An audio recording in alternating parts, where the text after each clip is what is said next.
Prime minister ने या नीतीश जी ने जो लगातार काम किया है पिछले कई सालों से, वो दिखता है। वो दिखने पर वो वोट करेंगे। आप देखा होगा कल जो अनाउंसमेंट किया है उन्होंने, संकल्प पत्र जिसको कहते हैं, उससे साफ जाहिर लगता है कि कितना कमिटमेंट है। 1 करोड़ रोजगार गलत बोला उन्होंने, उनको कहना चाहिए था 5 करोड़ हम रोजगार देंगे, क्योंकि पिछले बार उनका 0 था, एक भी एमपी नहीं जीते थे। कन्हैया कुमार बोलने में जितना एक्सपर्ट हो, बट काम करने में उतना एक्सपर्टनेस नहीं है उनको।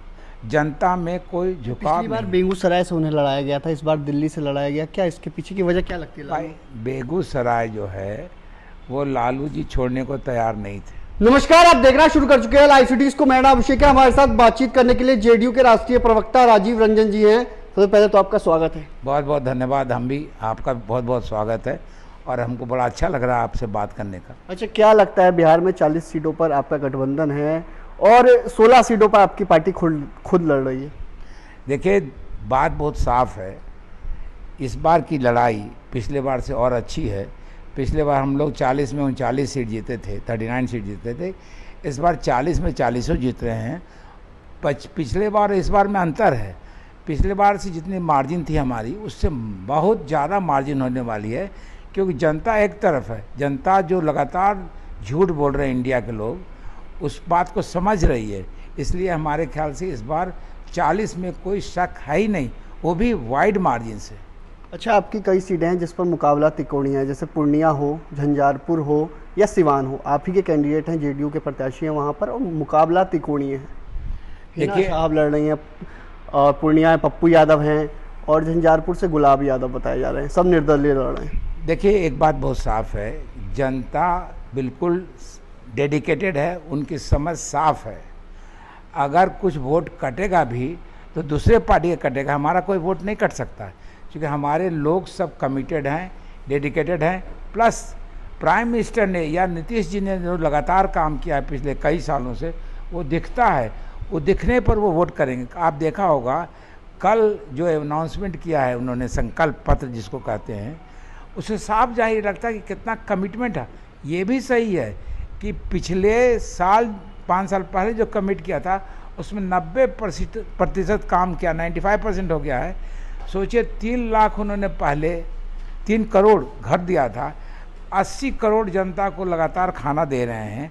उन्होंने ये भी कहा कि अगले 5 साल तक हम 80 करोड़ लोगों को खाना देंगे, किसानों को हम 6,000 रुपये सालाना देंगे। उन्होंने जितने कमिटमेंट किए हैं वो गरीब, किसान, नौजवान, ये तीनों के लिए लगातार काम करने का उन्होंने संकल्प लिया है। अच्छा, क्या लगता है जिस तरीके से आरजेडी ने दावा किया, तेजस्वी यादव ने खुद कहा है कि 1 करोड़ रोजगार देंगे वो? देखिए, 1 करोड़ रोजगार गलत बोला उन्होंने, उनको कहना चाहिए था 5 करोड़ हम रोजगार देंगे, क्योंकि पिछले बार उनका 0 था, एक भी एमपी नहीं जीते थे। इस बार भी एक भी एमपी उनके नहीं जीतेंगे। तब सबसे पहले तो कॉन्स्टिट्यूशन में अमेंडमेंट करना पड़ेगा कि भाई जो आदमी नहीं जीते, जिसकी पार्टी एक भी सीट नहीं जीते, वो प्रधानमंत्री हो सकता है। अब प्रेसिडेंट जिसको चाहे उसको प्रधानमंत्री बना सकता है। ये तो कॉन्स्टिट्यूशन को अमेंडमेंट करना पड़ेगा। उनके लिए पूरी तरह से अमेंडमेंट, पहले तो अमेंडमेंट के लिए उनको 350 सीट जीतना होगा। इस ज़िंदगी में तो जीत नहीं सकते, क्योंकि 40 सीट में 22 सीट लड़ रहे हैं, और पिछले बार भी 0 हुआ था, इस बार भी 0 होगा।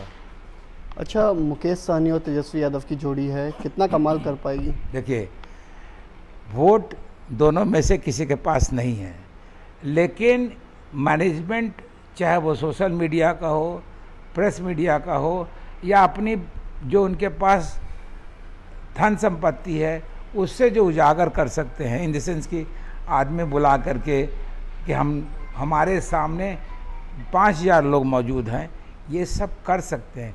लेकिन जनता जो उनके यहाँ आती भी है सुनने के लिए, वो भी उनको वोट नहीं देगी, क्योंकि वो जानते हैं कि ये निकम्मा है, कोई काम नहीं कर सकते सिवाय बात करने का।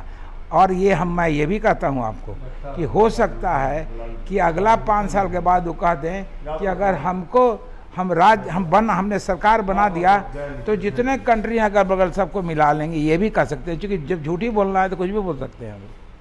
अच्छा, मतलब जैसे जिस तरह से माहौल है, मुजफ्फरपुर या कई सीटें, कांग्रेस की 6 सीटों पर अभी तक बिहार में ऐलान नहीं हो पाया है कैंडिडेट, क्या लगता है कांग्रेस भाई पर? उनका तो एक ही है ना भाई, ऐलान। उनको यही समझ में नहीं आ रहा है कि किसको हम टिकट दें कि कंटेस्ट में आए। उनको लग रहा है कि कहीं पर कंटेस्ट में हम आ नहीं रहे हैं, तो अब खोज रहे हैं कि हम किसको टिकट दें, कौन है जो हमको हमारी भी मदद करे, पार्टी को भी मदद करे, अपना भी मदद करे। इसलिए इस हर हालत में इस बार क्या कहते हैं, उनको कैंडिडेट मिल नहीं पा रहा है। और मैं आपको साफ साफ कहता हूँ, क्योंकि उनको भी पता कि हम हार रहे हैं तो कैंडिडेट भी खोजने में उनको दिक्कत हो रही है। कोई कैंडिडेट क्यों लड़ना चाहेगा हारने के लिए। अच्छा, कन्हैया कुमार को दिल्ली से लड़ाया जा रहा है, बिहार से छोड़ना पड़ा उन्हें बिहार, क्या लगता है लालू परिवार की इसके पीछे वजह है कि क्या वजह है?